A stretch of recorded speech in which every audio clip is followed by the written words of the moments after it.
ระแสอยู่ในไอเต็กว่าราคามันคือแพงเป็นยังราคามันคือแพงหอยจอปูอยู่ไอเต็กที่ว่ากำลังเป็นกระแสขายดี50-300 บาทแต่มาลองกันเอาไปเสียบหรือเปล่า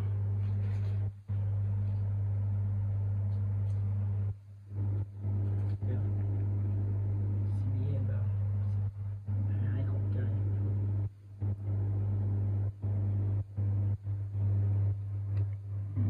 นี่เอามันกันร้ายไงอาซิชิมแบบเอาสามให้ดีหน่อย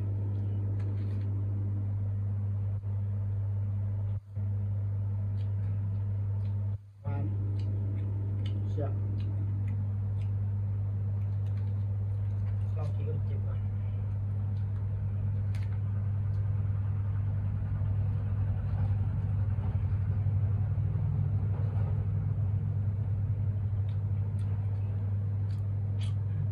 แบบของครับ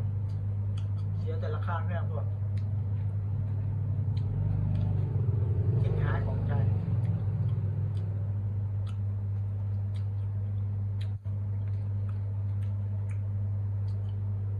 เหลือปูกดร้ายเลย